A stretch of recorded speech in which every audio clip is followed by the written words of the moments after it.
평안하셨습니까? 옆에 사람하고 인사합시다. 사랑합니다. 축복합니다. 네. 제목이 있습니다. 제목 같이 읽겠습니다. 나 외에 구원자가 없느니라. 다시 할까요? 나 외에 구원자가 없느니라. 아멘. 이스라엘의 죄를 지적하시고 심판을 선언하셨던 주님은 오늘 본문에서 그들이 받았던 복을 말씀하시고 그 복을 받았음에도 불구하고 그들이 반대로 하나님을 버리고 그 우상 숭배하고 범죄했던 사건을 말씀하십니다. 그러면서 주님은 그들에게 돌아오라고 말씀하고 있어요. 그 돌아오라고 하신 하나님의 말씀이 어떻게 표현되어 있는지 오늘 본문을 통해 볼 텐데요. 그들은 죄의 결과에 멸망을 당하게 될 것이고 하나님 그 멸망을 당하지 않고 그들이 다시 회복되어 하나님의 삶의 자리에 있기를 원하시는 주의 마음이 오늘 본문에 녹아 있습니다. 오늘 본문을 보면서 이스라엘의 죄, 그걸 통해서 우리의 죄를 보고 하나님의 사랑하심, 그 하나님의 은혜를 함께 보는 시간 되도록 합시다. 1절부터 3절까지 같이 읽도록 하겠습니다. 1절부터 3절입니다. 에브라임이 말을 하면 사람들이 떨었도다.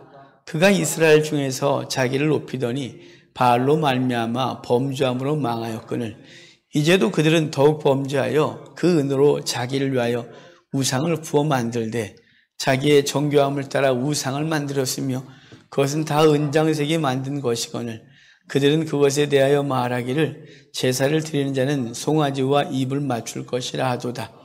이러므로 그들은 아침 구름 같으며 쉬 사라지는 이슬 같으며 타작마당에서 광풍에 날리는 쭉정이 같으며 굴뚝에서 나는 연기 같으리라. 아멘. 먼저는 그 에브라임이라고 말하는 이스라엘, 그 이스라엘이 강력했던 과거에 대한 얘기를 해주고 있습니다. 말씀하시기를 에브라임이 말을 하면 사람들이 떨었도다 이렇게 말씀해 줍니다. 에브라임이 말을 하면 사람들이 떨었도다 그러는데 사실은 여기 없는 말이 첨가됐어요. 원문에는 사람들이라는 말이 없어요. 그러니까 에브라임이 말을 하면 떨었다 이렇게 그냥 해야 되는데 사람들이란 말을 첨가했어요. 사실은 첨가하지 않은 것이 훨씬 더 풍성하고 더 강력했는데 그냥 사람이란 말을 넣는 바람에 더 작아졌어요. 그 이유는 떨었다는 말이 히브리어로 레테트라는 단어예요. 이게 아람어에서 온 건데요. 아람어는 원래 이게 모두가 떨다는 뜻이에요. 떨다 이 말은 여기 일부 어떤 존재가 떠는 게 아니라 전체가 떠는 얘기를 할 때 테세트 그래요. 레테트 그러는데요. 그러니까 이 말을 그냥 직역을 하면 이렇게 되는 거죠. 에브라임이 말을 하면 모든 것이 떨었다.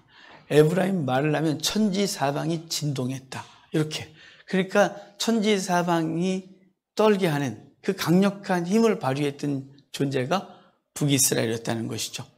1절과 2절에 그들이 어떻게 하나님 앞에서 그 강력했던 나라가 무너졌는지를 구체적으로 말씀해 줘요. 그들이 두 가지 죄 때문에 무너졌다 그러는데 첫 번째가 교만이에요. 첫 번째가 교만해서 자기를 높였다 이렇게 말하거든요. 하나님이 제일 싫어하는 죄를 교만이라 그래요. 그러니까 교만은 자기가 자기 외에 아무도 없다는 것이죠. 그래서 이스라엘 사람들이 그 교만한 것을 하나님이 너무 싫어하는 것을 알아서 그들은 언제나 하나님 앞에서 겸손한 존재임을 인식하고 살아가는 행위가 있어요. 그것은 머리 위에 키파를 쓰고 다니는 거예요. 이렇게 동그란 모자 있잖아요. 그거 동그란 거 뒤집어 쓰면 돼요. 그걸 모든 남자들이 아침에 씻고 그걸 놓고 핀으로 딱 꽂는 것으로 내 위에 하나님 계시다. 나는 하나님 아래 있다. 라는 그런 생각으로 살아간다고 합니다. 어찌됐거나 이스라엘이 그런데 이 본문에서의 가장 큰 죄는 교만이에요. 이 교만 때문에 그들이 무너지게 되는데요. 그들은 자신의 엄청난 노력으로 그 강력한 나라를 만들었다고 생각한 거예요. 여로보암 2세 때가 특별히 가장 강력했거든요. 이 본문이 쓰여지는 호세아와 아모스가 활동할 때가 그 지역 전체에서 북이스라엘을 능가하는 나라가 없었어요. 강력한 나라, 최고 강력한 나라. 그냥 에브라임 말하면 모든 것이 떠는 때, 그럴 때 그들은 교만했다는 거죠. 근데 그 강력한 나라를 자기들이 만들었냐? 라고 하나님이 물어요. 자, 6절을 좀 볼까요? 6절을 좀 넘어가서 6절 말씀을 좀 볼게요. 같이 읽겠습니다. 그들이 먹여준 대로 배가 불렀고 그들의 마음이 교만하여 이로 말미암아 나를 잊었느니라. 아멘. 먹여준 대로 배가 불렀고 배가 부르니 그들이 마음이 교만하여졌대요. 참 이 말씀은 참 마음이 아파요. 하나님께서 복을 주시면 그 복이 교만하게 했다는 거예요. 배부르고 등 따시면 하나님 떠나고 배부르고 등 따시면 지잘난 줄 안다는 거죠. 하나님은 우리에게 복을 주셔야 될까요? 안 주셔야 될까요? 그들에게 주신 풍요가 그들이 죄 짓는 이유가 됐어요. 하나님이 북이스라엘 복 주셨는데 그 주신 복을 가지고 그가 교만하게 된 거죠. 그 교만하여 하나님을 버리게 되는 거예요. 이게 답답한 거예요. 그런데 이게 이들만의 문제가 아니에요. 그럼 어느 나라든지 그 어렵다가 잘 살게 되면 신을 버립니다. 우리 기독교는 그러면 안 되는데 기독교들도 똑같아요. 어려울 때 그렇게 부르짖다가 살만하면 하나님을 떠나요. 요즘 기도원이 텅텅 비었어요. 여러분 그런데 70년대, 80년대, 90년대를 기억하시는 분이 계십니까? 그때 기도원은 예배당 기도원마다 발 디딜 틈이 없었어요. 초대원 기도원뿐만 아니라 조그만 기도원들도 정말 버글버글했어요. 오죽하면 속된 말로 기도원 여름 집회 한 번 하면 1년 내내 먹고 살았다고 했을까요? 기도원이 그렇게 사람이 많았어요. 산기도요? 기도원 없어도 산기도에 사람이 그렇게 많았어요. 우리가 광명시에서 개척을 했고 구이동으로 이전했잖아요. 구이동 그 뒤에 아차산이 있어요. 여러분 우리가 아차산에 산기도를 가면 그때 아차산은 지금도 마찬가지지만 아차산은 그 기도원이 없어요. 기도원이 없는데 그 아차산 뒤쪽으로 가서 딱 차를 세우고 딱 올라가면 기도하는 사람들이 여기저기 있었어요. 누가 뭐라고 해도 정말 산마다 동네 산마다 성도들이 올라가서 하나님께 부르짖었어요. 그런데 급속하게 20년도 채 안 되는 사이에 기도원은 텅 비었고 매물로 남았고 그리고 기도하는 사람은 없어졌어요. 왜 그랬을까요? 배부르고 등 따셔졌어요. 자기 힘이 좀 없어도 나라에서 웬만한 거 다 먹여줬어요. 그래서 하나님께 나가 밥을 달라고 할 이유가 없었어요. 하나님께 나가 직업을 달라고, 하나님께 나와 우리 아이들 잘 되게 해달라고 기도할 이유가 없어진 거예요. 그래서 그들은 이제 이 민족은 하나님이 없어도 살 수 있는 민족이 되고 말았죠. 세속적으로는. 그래서 교만하여진다는 것이에요. 그들은 교만하여졌고 그 교만은 곧 우상숭배를 하게 되는 거예요. 바알을 섬기고 우상숭배하고 그리고 기복주의가 우리로 하여금 하나님을 떠나게 하는 것이죠. 그래서 교회 내에서 가장 악한 우상숭배는 기복주의다 이렇게 말하는 거예요. 기복주의는 그 물질을 신으로 섬기는 것이거든요. 자기들이 원하는 것을 신으로 섬기고 하나님을 이용하는 거예요. 그래서 자기들이 원하는 것을 얻으면 하나님을 언제든지 버릴 수가 있죠. 첫 번째가 교만이라면 그 두 번째가 본문에 우상숭배라고 말해주는 거예요. 이 교만과 우상숭배가 하나님의 진노를 사게 되는데 그 우상숭배를 그 어디까지 표현해 주냐면 그 여러분 2절에 보면 제사를 드리는 자는 송아지와 입을 맞출 것이라 했다 그러죠. 누가 말한 거냐면 이방 제사장들이 그 우상숭배자들이 백성들이 와서 제사를 지내면 송아지 입에 입을 맞추시오 이렇게 말했다는 거예요. 송아지 입에 입을 맞추라. 이 송아지는 뭘까요? 여로보암이 북이스라엘의 지도자가 되면서 이스라엘 백성들이 남유다 예루살렘에 가서 성전 예배 드리지 못하도록 그들은 베델과 단에다가 송아지를 만들어 놓고 여호와다라고 섬기게 했단 말이죠. 그게 지금까지도 계속되고 있는 거예요. 나라가 망할 때까지 금송아지를 만들어 놓고 그 입에 키스하여 그 자기들이 원하는 것을 얻고자 함이죠. 왜 송아지 입에 입을 맞출까요? 그 송아지가 갖고 있는 풍요로움이에요. 그 금덩어리가 갖고 있는 풍요로움을 얻고자 하여 하나님의 입 맞추는 것이 아니라 이 송아지에게 입 맞추고 있는 것이죠. 이 입 맞추다, 이건 사랑과 존경과 경외감을 표현하는 거예요. 그리고 우리 기독교는 그런 일이 없어요. 기독교는 십자가에서 입 맞추고 혼나요. 그러지 마세요. 그런 거 없어요. 우리 십자가를 안다는 건 제가 그랬죠. 우리가 광명시에도 십자가가 없었고 구이동 왔는데 예배당 있던 곳에 왔어요. 근데 십자가 이렇게 인테리어로 달렸는데 그걸 떼어보니까 뻥커 이만큼 나는 거예요. 돈 들여서 인테리어하기 다시 하기 싫고 그래서 그냥 걸어놨는데 어떤 분이 기도를 하시는데 그 십자가를 바라보라고 하도 그러니까 십자가를 막 이래서 저 뛰어야 되겠다 싶어 뛰어버렸어요. 거기 기싸거나 그런 거 아니에요. 근데 그리스 종교에 가면 거기 성인이라든가 거기 성물에 기스예요. 왜 그럴까요? 그 성물과 성인이 또는 그 어떤 것들이 자기들에게 공로를 주기를 원하는 거죠. 사랑도 표현하지만 그것이 갖고 있는 신적 어떤 권능을 얻고자 함이에요. 여러분, 이스라엘 사람들은 송아지에게 입맞추어 송아지가 갖고 있는 풍요로움을 얻고자 했다는 거죠. 근데 이와 반대되는 상황, 이와 반대되는 어떤 부류가 성경에 나오는데 엘리야가 하나님 앞에서 바알 숭배자들을 책망하죠. 아합에게 말하고 그리고 이스라엘에서 바알 숭배자들을 갈멜산에서 다 모아 450대 1의 싸움을 해서 바알 숭배자들 제사장들을 다 죽이고 그리고 이스라엘을 죽게 돌아오길 원했지만 이스라엘은 아무도 돌아오지 않아요. 아합도 안 돌아왔고 이세벨은 죽여버리겠다 그러고 백성들은 꿈쩍도 안 하는 거예요. 엘리야는 기대하기를 3년 반 동안 비가 오지 않았고 갈멜산에서 불이 내려 비가 내리기 시작했다면 이스라엘 백성들은 야, 여호와가 참신이구나 라고 생각하고 회개하고 돌아올 줄 알았는데 엘리야가 기대했던 것은 그거였는데 도리어 엘리야가 원하지 않았던 얘기, 이세벨이 너 죽여버릴 거야 라는 말을 듣고 도망가서 이제 호렙산까지 도망가게 되는데 그때 하나님 앞에 이 엘리야가 한 말이 있어요. 엘리야가 뭐라 그랬냐면 이렇게 말해요. 그러나 내가 이스라엘 가운데 7,000명을 남기리니 내 바알에게 무릎을 꿇지 않고 다 바알에게 입맞추지 않은 자다 그래요. 하나님 앞에 나만 남았거늘 나를 죽여달라고 하는 그때 하나님이 바알에게 입맞추지 않은 7,000명이 남아있다고 말해요. 바알에게 무릎 꿇지 않고 입맞추지 않았다 이 말은 뭘까요? 바알을 목숨 걸고 바알을 거부하고 오직 여호와께만 무릎 꿇고 여호와께만 입맞추는 자가 7천이나 있다 이렇게 말하는 거죠. 그 지금도 우리는 남은 자 7천에 대한 얘기를 해요. 우리는 세상에 무릎 꿇고 세상 재물에 입맞추고 세상 성공에 입맞추는 존재가 아니라 우리는 하나님 앞에 무릎을 꿇고 하나님께 입맞추는 존재로 살아가야 하는 것이죠. 이스라엘 백성들이 이렇게 그 송아지에게 입을 맞추면서 우상 숭배하고 교만했기 때문에 하나님은 그들이 그동안 우상 숭배하여 쌓은 것, 교만하여 얻어놓은 것들을 그들이 그 교만의 근거가 됐던 모든 것들을 하나님이 다 없애버리겠다고 3가지를 통해 말씀하시는데 3절에 그렇게 말하잖아요. 거기 아침 구름 같으며 쉬 사라지는 이슬 같으며 타작마당에서 광풍이 나르는 쭉정이 같으며 굴뚝에서 나는 연기같이 사라질 거라고 말하는 거예요.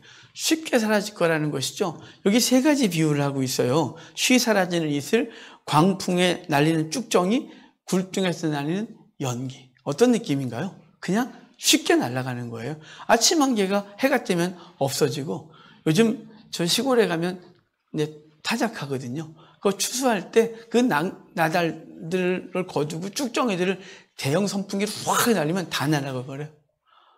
그 연기, 굴뚝의 연기가 그냥 순식간에 사라진 것 같이 너희가 그 교만한 근거로 삼았던 재물, 성공, 무력, 그리고 우상숭배 얻었다고 생각하는 그것들, 너희가 편법을 사용하고 불법과 불의를 가지고 모아놨던 모든 것, 그것을 내가 순식간에 사라지게 하리라 라고 주님은 말씀하고 있는 것입니다.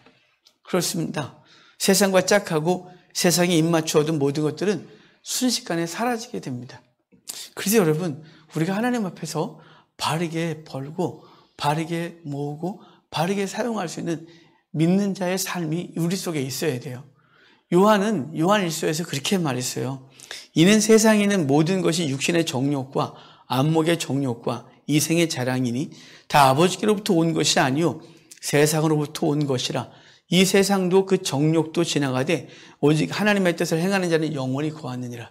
육신의 정욕, 안목의 정욕, 이생의 자랑, 이 모든 것들은 세상 것이고 세상으로부터 온 것이다. 그러니까 너희가 추구하는 육신이 원하는 것, 눈에 보기에 확 갖고 싶어 그랬던 것, 이생의 자랑, 네가 지금 자랑하고 있는 것들, 이거 다 세상으로부터 온 것이고 세상 것이다. 그것들은 다 사라지되 오직 하나님을 경외하는 사람, 하나님의 이름으로 행했던 모든 것들은, 그런 사람들은 영원히 남아있을 거라고 말씀해 주고 있는 거예요.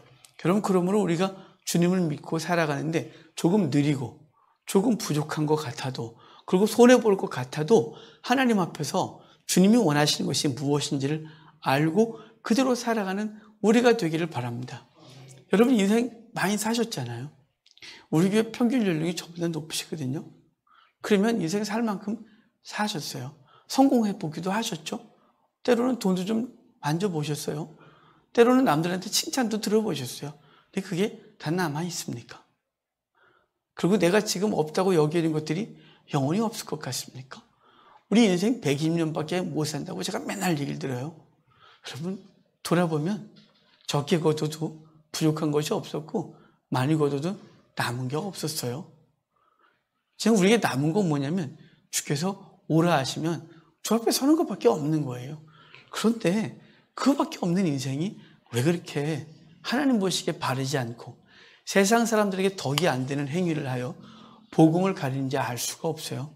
여러분 세속적으로 추구했던 모든 것들은 사라집니다. 이 모든 것도 다 지나가게 되어 있습니다. 하나님 앞에서 뭐가 내게 주어진 삶인지, 난 무엇을 위해서 오늘을 살아야 되는지, 내게 주신 삶의 무게들은 어떻게 감당해야 되는지를 주 앞에서 고민하면서 살아가는 저와 여러분 되길 주의 이름으로 축복합니다. 그렇게 주님은 이스라엘 백성들에게 다음과 같이 말씀하시면서 의지적 결단과 의지적 행위를 요구해요. 자, 4절입니다. 4절 같이 읽겠습니다. 그러나 애굽 땅에 있을 때부터 나는 내 하나님 여호와라. 나밖에 내가 다른 신을 알지 말 것이라. 나 외에 구원자가 없느니라. 애굽 땅에 있을 때부터 나는 내 하나님 여호와라 이렇게 말해요. 이 말씀은 12장 9절에도 있었어요. 12장 9절에도 애굽 땅에 있을 때부터 나는 내 하나님 여호와다. 내가 너를 거기서 건졌다 이렇게 말하는 거예요. 이 말씀을 12장 9절을 말씀드릴 때 해석해 드렸어요. 이 말씀 뭐냐면 너희가 아무것도 아닐 때, 너희가 날 모를 때, 거기서 400년 동안 종살이하고 우상 숭배하고 애굽 사람들과 별반 다를 것 없이 살아갈 때, 너희가 구원받을 능력도 없고 스스로 거기서 나올 수도 없는 그럴 때, 그때부터 난 너희 하나님 여호와였다. 내가 너를 그 무능하고 무기력하고 아무것도 아닌 너를 내가 건져냈다고 말하는 거예요. 무능할 때, 무지할 때, 아무것도 아닐 때 건져냈다고 말하는 거죠. 바울은 로마서에서 그렇게 표현하잖아요. 주님께서 우리를 어떻게 구원하셨다고 하냐면 우리가 연약할 때, 우리가 아직 죄인 되었을 때, 우리가 주님과 원수 되었을 때 하나님은 그 아들을 보내 아들을 십자가에 달아 죽이심으로 우리를 향한 하나님의 사랑을 확증하셨다 이렇게 말해요. 그러니까 우리가 아무것도 아닐 때 그때부터 우리 하나님은 우리의 하나님이었다는 거죠. 태초부터, 창세 전부터 우리를 선택하셨다고, 복중에 있을 때 우리를 구별하셨다고 주님은 그렇게 말씀하고 있습니다. 그러니까 주님은 우리에게 이렇게 당당하게 요구하고 있는 것이에요. 그 당당하게 요구하는 것이 나밖에 다른 신이 없느니라 너는 나 외에 다른 신을 알지 마라 이렇게 말하는 거예요. 명령이에요. 우리에게 의지를 요구하고 있는 거예요. 다른 신 알지 마라. 나밖에 다른 신이 없느니라 이렇게 말하는 거죠. 다른 신은 뭔가요? 우리에게 다른 신은 있나요? 없다고 또 우리는 요 세처럼 말을 해요. 근데 사실은 우리의 삶의 고백은 신이 따로 있는 거 아십니까? 돈이 신이라는 게 이 시대에 믿는 자나 믿지 않는 자나 동일하게 돈이 신이에요. 그래서 돈 많은 자가 갑이에요. 교회에서 똑같고요. 목사들 모임도요. 가면 돈 많이 낸 사람이 갑이에요. 돈 많이 못 내면 저 뒤에 있어야 돼요. 설교 자리요? 돈 많이 내신 분이 하는 거예요. 돈 많이 못 내면 그냥 저기 있어야 돼요. 이건 세상이나 교회나 똑같이 돈이 신이에요. 여호와가 신이지 않는 거예요. 우리 맨날 요 세치어는 주님이 신이십니다. 그래 놓고 돈이 신인 거죠. 대학이 신인 거예요.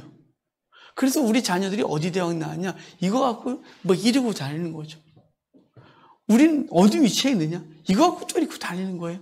우리는 이 요한이 말했던 대로 육신의 정욕, 안목의 정욕, 이생의 자랑이 신이에요. 이것들을 추구하고 이것들이 있으면 갑인 거죠.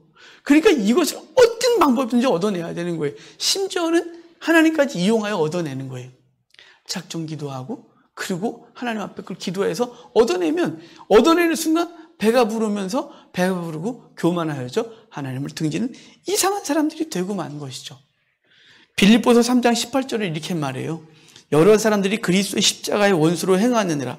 그들의 마침은 멸망이요 그들의 신은 배요 그 영광은 그들의 부끄러움에 있고 땅의 일을 생각하는지라 라고 했습니다. 그러나 주의 백성은 빌립보서 그 이어지는 말씀에서 우리의 시민권은 하늘에 있는지라 거기로부터 구원하는 자 곧 예수 그리스도를 기다려노니 그는 만물을 자기에게 복종하게 하실 수 있는 자의 역사로 우리의 낮은 몸을 자기 영광의 몸의 형체와 같게 변하게 하시리라 라고 했어요. 세상에 멸망받을 사람들이 추구하는 것들이 그 배라는 거죠. 그들의 신이 배예요. 그들의 신이 바울이 그렇게 말했다면 요한은 아까 육신의 종류, 안목의 종류, 이생의 자랑이 신일 것이에요. 우리는요, 우리의 시민권은 하늘에 있는지라 이 땅의 것은 더 이상 우리에게 분토와 같다. 바울이 똥 같다고 말한 거예요. 똥 같다고. 그래서 바울은 그랬어요. 내가 내 출신 성분, 내가 학문, 내가 했던 그 학문들, 그리고 내가 한 모든 것들은 다 분토 같대요. 다 그것이 사람들이 원했던 육신의 정욕, 안목의 정욕, 이생의 자랑이었어요. 바울이 다 갖고 있었어요, 그거. 그런데 주를 만나는 순간 그건 똥이다 여기고 하나님 앞에서 자기에는 하늘의 시민권이 있는지라 라고 말하면서 그 시민권자답게 이 땅의 가치관이 아니라 하나님이 원하시는 것이 무엇이냐를 고민하면서 살아가고 있다고 하는 거죠. 우리에게 의지적 결단을 요구하고 있는 거예요. 나 외에 다른 신이 없느니라. 나 외에 다른 신을 알지 마라. 알지 마라. 알다 야다예요. 경험하지 마라. 그거 경험하면 너희가 못 끊는다 얘들아. 그거 경험하면 그 맛 알아서 나와 관계가 멀어진단다 라고 말하는 거죠. 이미 경험하셨다면 돌이키셔야 되고 경험한 적이 없다면 일부러 쫓아다니면서 그 육신이 원하는 것들을 취할 이유는 없는 것이죠. 그러기에 우리도 거룩한 의지를 가지고 하나님의 사람으로 서야 합니다. 하나님의 뜻이 있으면 되겠지 뭐라고 하는 이 기계적인 그 예정론자가 되는 것이 아니라 하나님께서 주신 자유의지를 가지고 하나님 앞에서 나는 어떻게 살아야 되는지 하나님과 세상 것 사이에서 어떻게 결정하고 어떻게 섬기고 살아야 되는지를 알고 의지를 가지고 결단하고 살아가는 저와 여러분 됩시다. 이렇게 해야 될 이유는 그것은 본문의 말씀처럼 주님 외에는 구원자가 없기 때문이에요. 주님만이 구원자세요. 우리의 영혼의 구원자 오직 주님이세요. 그리고 우리의 삶의 문제들 앞에서 구원하실 이가 주님이세요.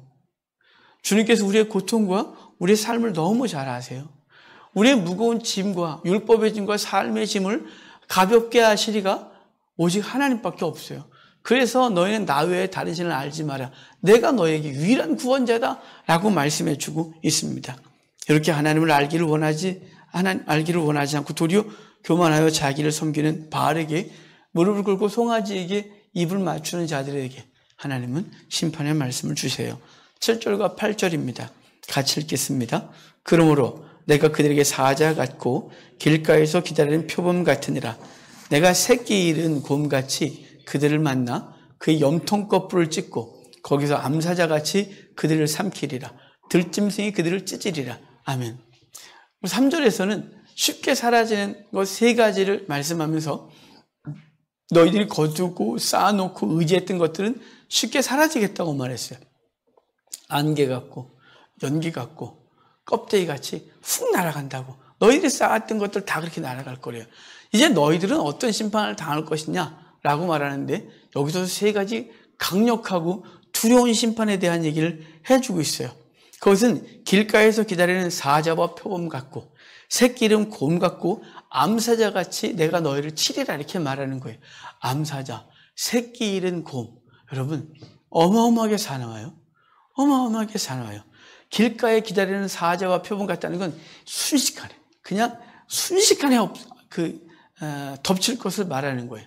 예기치 않은 때. 그리고 아주 어마하게 강력하게 극도의 분노와 진노로 우리를 징벌하실 것이라고 말하는 게 새끼 잃은 곰 같고 암사자 같다고 말하고 있는 거예요. 여러분 주님의 심판이 이렇게 임하겠다고 했어요. 이것은 우리 이 땅의 종말의 때도 똑같아요. 모든 인생이 당할 종말이에요. 그날이 도둑같이 임할 거라고 말했거든요. 그래서 두 사람이 함께 매를 갈다가 한 사람은 올림을 당하고 한 사람은 그냥 있고 두 사람이 밭을 갈다가 한 사람은 들림을 받고 한 사람은 그냥 있겠다고 말씀하신 것처럼 갑작스럽게 해요. 준비할 시간도 없어요. 오직 주님이 오실 때 우주적 종말이든 또는 개인적 종말이든 주님의 종말을 우리가 예비하거나 알 수가 없다는 것이죠. 그냥 주님께서 오라 하시면 그날, 주님께서 주의 나팔이 불려지면 그날 주의 백성은 구원을 받고 믿지 않는 자들은 심판을 당하는 거예요.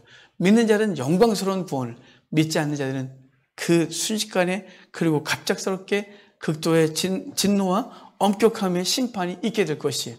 그래서 요한계시록 6장에 보면 이렇게 말해요. 그 하나님의 그 진노, 어린 양의 진노 앞에 선 그들이 말하기를 땅의 임금들과 왕족들과 장군들과 부자들과 강한 자들과 모든 종과 자유인이 굴과 산들의 바위 틈에 숨어 산들과 바위에게 말하되 우리 위에 떨어져 보좌에 앉으신 이 얼굴에서와 그 어린 양의 진노에서 우리를 가리라. 그들의 진노에 큰 날이 이르렀으니 누가 능히 서리오. 이렇게 말해요. 누가 능히 그 진노 앞에 설 수 있느냐. 그 진노의 날이 임하였으니 우리가 어떻게 그 진노 앞에 설 수 있느냐라고 해서 믿지 않는 자들은 심판을 당할 것이고 믿는 자들은 이미 구원을 얻어 영광 가운데 있을 것을 말씀했었어요. 그러므로 성도 여러분 깨어 있으셔야 됩니다. 말씀에 깨어 있고 기도에 깨어 있고 하나님의 감동하심에 깨어 있어서 하나님께서 원하시는 삶을 살아내는 우리가 됩시다. 다시 본문으로 돌아가면 7절과 8절의 말씀을 통해 그들이 받을 심판의 심각성에 대해서 말씀하셨어요. 그러면서 주님 오늘 본문 설교 제목을 생각나게 하시는 말씀을 주셨는데 9절부터 11절입니다. 9절부터 11절까지 같이 읽겠습니다. 이스라엘아 내가 패망하였나니 이는 너를 도와주는 나를 대적함이니라. 전에 내가 이르기를 내게 왕과 지도자들을 주소서 하였느니라. 내 모든 성읍에서 너를 구원할 자 곧 내 왕이 이제 어디 있으며 내 재판장들이 어디 있느냐. 내가 분노함으로 내게 왕을 주고 진노함으로 패하였노라. 아멘. 이스라엘은 패망하였다고 말합니다. 그들이 패망하였다고 하면서 그 이유를 뭐라고 하냐면 너를 도와주는 나를 대적함이니라. 구원자를 대적했으니 망할 수밖에 없는 것 아니겠습니까? 너는 패망했다고 선언해요. 그 이유는 구원자인 너를 도와주는 나를 대적했기 때문이다. 너를 도와줄 나를 대적하면 대체 너희를 누가 도와줄 수 있느냐라는 것이죠. 묻고 있는 거예요. 너를 도와줄 하나님을 버리면 대체 누가 널 도와줄 거야? 그럼 우리는 이렇게 말하겠죠. 누가 날 도와줄 거예요? 이사장이 날 도와줄 거거든요. 누가 날 도와준다고 말했어요. 그 사람들이 날 도와줄 거예요. 라고 생각하겠죠. 우리는 항상 그렇게 생각해요. 하나님이 도울 자가 아니라 사람이 날 도울 거라고 또 어떤 것이 날 도울 거라고 생각하는 경향이 있어요. 그것에 대해서 오늘 본문에 이어지는 얘기가 뭐라 그랬어요? 전에 내게 이르기를 내게 왕과 지도자를 주소서 하였느니라. 내 모든 성읍에서 너를 구원할 자 곧 내 왕이 어디 있으며 내 재판장들이 어디 있느냐. 무슨 얘기냐면 너희들이 전에 왕 달라고 했었지. 지도자 달라고 했지. 줬어. 근데 그들이 널 도왔니? 야, 그들이 널 도와준다고 하면서 어디 갔어? 널 도와줄 왕은 어디 있으며 너희를 도와줄 지도자들은 어디 있느냐? 너희가 너를 도와줄 나를 버려놓고 왕 달라고 했지. 근데 그 왕은 있니? 그 왕이 널 돕드냐? 라고 묻고 있는 거예요.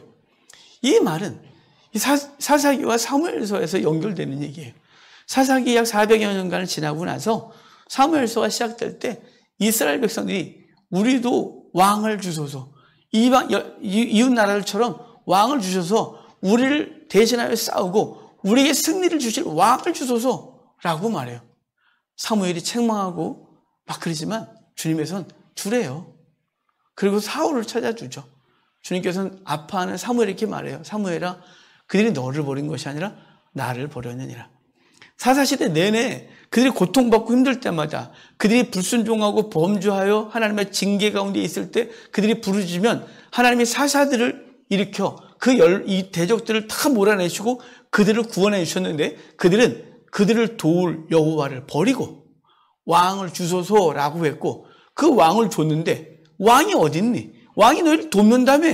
그들이 너를 도울 거라며. 그 왕이 너희 앞서 싸워 너에게 승리를 줄 거라며. 어딨니 지금 이렇게 묻고 있는 거예요. 이스라엘 역사를 보면 통일왕국 120년에 사울, 다윗, 솔로몬 있었는데 오직 다윗만이 하나님을 온전히 섬겨요. 솔로몬 이후에 남북으로 갈라지고 북쪽은 여로보암이 일대 왕이 되는데 그 여로보암이 단과 베델에 송아지 세워놓고 우상 숭배하면서 우상이 도와줄 거라고 말을 했었어요. 그래서 계속해서 그랬거든요. 여로보암의 길로 행했다. 여로보암의 길로 행했다고 말하면서 이스라엘의 죄를 책망했었어요. 그들은 하나님을 버리고 왕이 또는 다른 사람이 이웃나라가 도와줄 거라고 생각했으나 그들을 도울 자가 없고 도리어 그 이웃나라가 그들을 먹어버리는 일이 벌어지게 된다는 것이죠. 그러므로 우리가 다른 것을 구하고 하나님이 아닌 다른 것이 나를 구원해 줄 거라고 생각하는 어리석음에서 벗어나셔야 돼요. 우리를 도와주리가 주님밖에 없어요. 여러분, 주님밖에 없어요. 이럴 때 저 어떻게 간증을 드리고 어떻게 말씀을 들어야 이 말씀이 우리 속에 삶 가운데 뿌리를 좀 내릴까요? 정말 아무것도 없었던 저를 지금까지 인도하신 저 놀라운 은혜, 그 은혜를 어떻게 고백해야 됩니까? 저를 도울 자 아무도 없었습니다. 세상에 저는 의지할 때도 하나도 없었습니다. 가진 것도 없었습니다. 능력도 없었고 똑똑하지도 않았습니다. 하나님께서 저를 도우시니 막을 자가 없었고 돌아보면 나 어떻게 지금까지 살았나 싶은 생각이 듭니다. 오늘 예배 전에 우리 이해중 목사님이 저에게 그렇게 말씀해 주셔서 제가 위로받고 힘났어요. 제가 아는 모든 목사 중에 목사님이 제일 행복하세요. 목사님 제일 행복하세요. 말씀 가르치는 장소 있죠. 성경 지식 있죠. 교회 있죠. 가족이 행복하죠. 막 그러는데 아 그렇구나 이런 생각이 들었어요. 전 20주년, 21주년 막 이러면 우울해져요. 제 무능력 앞에 막 저 어떻게 할 줄 모르겠어요. 나 이거밖에 안 되는 놈인가? 나 21년 했는데 나 뭐 했지? 나 목회한다고 해놓고 난 뭐 했나? 이런 생각을 하고 나면 이렇게 아주 요만해져요. 아주 제가 요만해지는 경험을 하거든요. 그런데 우리 이해정 목사님 오늘 저에게 위로해 주셨어요. 목사님, 제가 아는 목사님 중에 제일 행복하세요. 제일 행복하세요. 그런데 돌아보니까 진짜 그래요. 그래서 예배 전에 돌아보면서 아 정말 그랬는데 내가 또 엉뚱한 생각을 했구나 이런 생각을 했었습니다. 여러분, 우리에게 하나님이 나를 도울 자이지 다른 것이 나를 도울 자가 아니에요. 다른 것이 자기를 도울 거라고 생각했기 때문에 요한처럼 육신의 자랑, 안목의 정욕, 육신의 정욕, 안목의 정욕, 이생의 자랑을 신으로 삼고 그것들을 하겠다고 하는 사람이나 환경을 의지하고 방법을 의지하여 살아가는 것이에요. 우리 영적 이성은 알거든요. 그렇지 않다고. 그것들이 나를 돕는 것이 아니라고. 그렇게 영적 이성은 아는데 육적인 욕구는 그렇게 자꾸 가고 있는 것이에요. 여러분, 우리를 도울 자가 주님밖에 없으십니다. 그리고 우리를 도울 자 주님을 버리고 다른 도울 것을 찾는 것은 어리석은 자 중에 어리석은 자가 될 것입니다. 그러므로 우리의 영혼을 구원하실 주님, 그분이 우리의 삶을, 그 아들을 내어주시니가 그 모든 것을 되어주지 아니하시겠냐고 하셨던 주의 말씀을 믿고 우리의 구원자가 주님인 줄 믿고 주님만 의지하고 사는 우리가 되길 바랍니다. 자, 12절부터 14절까지도 좀 읽겠습니다. 같이 읽겠습니다.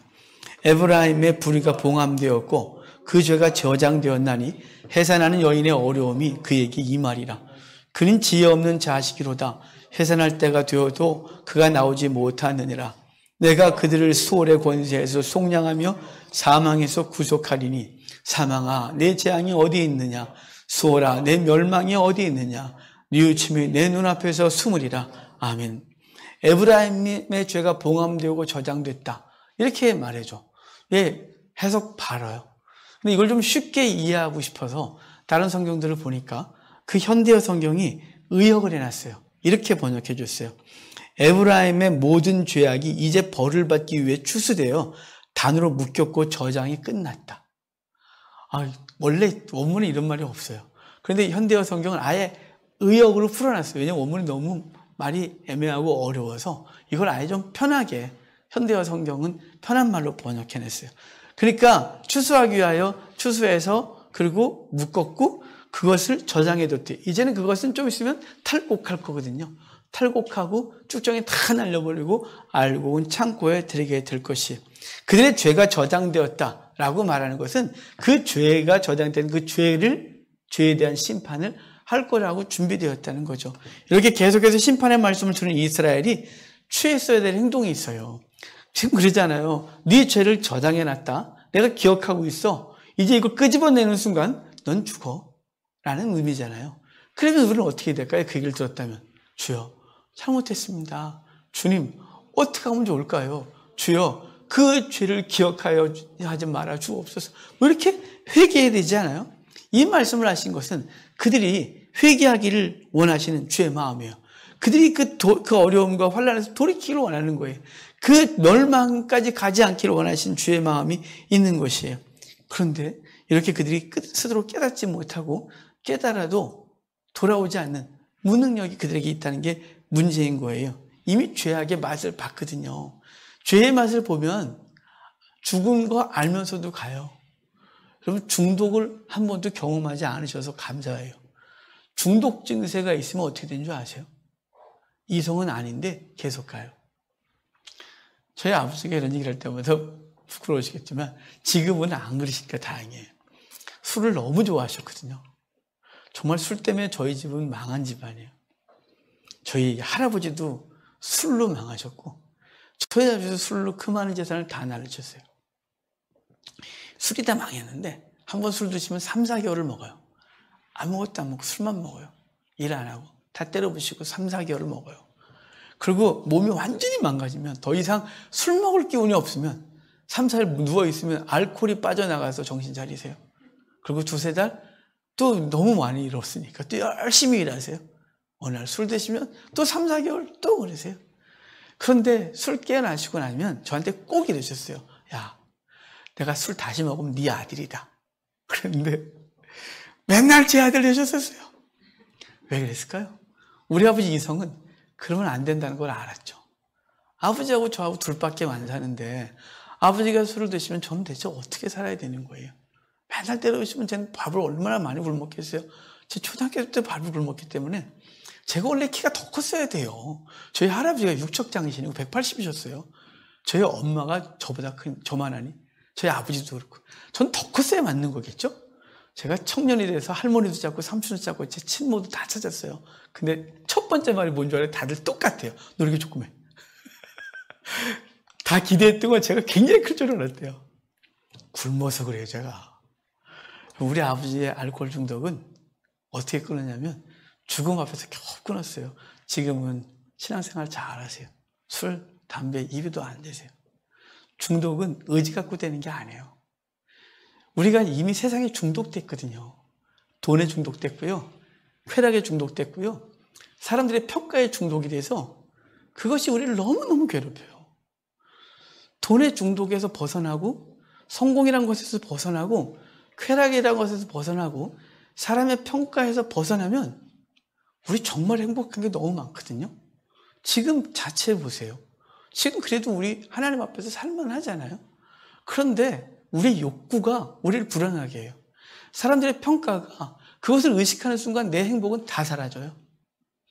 그래서 의지가 있음에도 불구하고 우리의 육적인 욕구가 계속 가는 거예요. 이스라엘 백성들에게 하나님이 말씀을 주셨고요.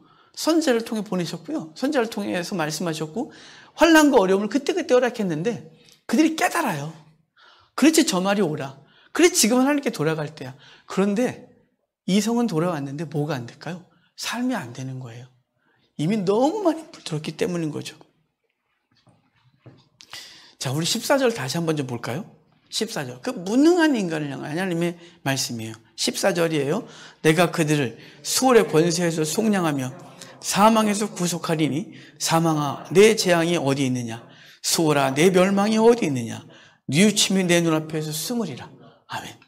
자, 아까는 의지적 결단하라 그랬어요. 여호와만 알아라. 내 하나님만 알아라. 다른 신 알지 마라. 라고 했단 말이죠. 근데 제가 조금 아까 뭐라 그랬어요? 우리는 영적 이성은 깨닫는데 우리의 육적 욕구가 그것을 허락하지 않는다고. 계속해서 죄를 향해 가는 거예요. 이미 한번 중독 증세가 있었기 때문에 중독에서 벗어나면 아니야 이렇게 해야 되는데 또 거기가 있고 또 거기가 있고 또 거기가 있는 거예요. 음란물 중독의 사람들은 자기도 모르게 또 음란물 뒤집거리고 있대요. 알코올 중독자 또 술 먹고 있는 거예요. 그래서 우리 교회가 성찬식에 포도 주스를 쓴 이유는 포도주를 드시고 가서 알코올을 끊었던 사람이 성찬식하고 나서 집에 가서 술 먹는데요. 그게 갑자기 확 온대요, 알코올이. 제가 그 얘기 듣고 끊으래. 안 해. 그리고 우리 교회는 그동안 포도주를 교회 담궈서 성찬시켰던 걸 포도주 안 담궈요. 그냥 슈퍼에서 포도주 사다가 그거예요. 돌아갈까 봐. 마약 중독자들 똑같죠. 이 중독이라는 건요, 어떻게 자기 의지로 안 돼요. 우리의 죄가 그렇다니까요. 우리의 죄성이 똑같아요. 우리 그래서 매일 대표 기도 하시면서 우리 또 기도할 때마다 그러잖아요. 주여, 지난 주간 동안 주의 뜻대로 살려고 했으나 그러지 못했나이다. 이 고백이에요. 이거 안 하고 싶죠. 저 하지 말라고 하고 싶어요, 그거. 그런데 솔직한 고백이잖아요. 우리가 의지로는 아니야 라고 하지만 우리의 삶은 여전히 그 자리에 있는 우리, 그 무능한 우리를 향하여 14절이 하나님은 놀라운 얘기를 해주고 있는 거예요. 하나님의 전적인 의지, 하나님의 전적인 역사, 하나님의 강권적인 능력만이 우리를 구원해 주시겠다고 말하는 거예요. 아무것도 할 수 없는, 의지는 나가고 싶으나, 의지는 주의 뜻대로 살고 싶으나 할 수 없는 우리가 주님만 바라보고 싶으나 여전히 세상 가운데 마음을 두고 있는 우리, 죄악 가운데 마음을 두고 있고 사망의 권세와 세상의 권세 앞에, 사단의 권세 앞에 굴복한 우리, 그것을 주님께서는 어떻게 건진다고 14절이 말하고 있잖아요. 수월의 권세, 사망에서 구속했다고 말해요. 수월, 지옥의 권세, 사망에서 우리를 구속하여 냈다고 말해요. 여기 구속하시다라는 히브리어가 파다예요, 파다. 이 파다란 단어는 이게 그 속량이란 단어로 전에 개역성경은 번역했어요. 그래서 구속하다, 구원하다, 속량하다, 영어 성경은 리딤, 그래서 대가를 지불하고 사는 거예요. 대가 지불하고 산 거예요. 그러니까 창녀를 돈 주고 사오는 거죠. 이거 다시 산 거예요. 그래서 원래 종으로 팔려간 사람, 종에서 돈 주고 사오는 거예요. 그 대가를 지불하고 사는 게 파다, 리딤, 속량, 구속이라는 단어예요.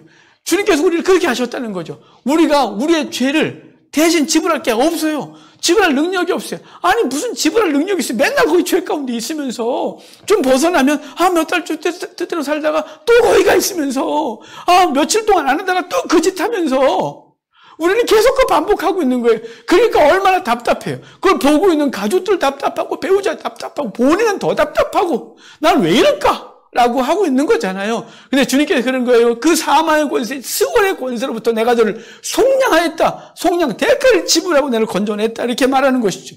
주님이 예수 그리스도께서 그렇게 하셨다고 미리 예고하고 있고 주님께서 그것을 실현하셨어요. 이스라엘 백성이 마치 애굽에 있을 때 애굽에서 바로의 권세 아래 있었어요.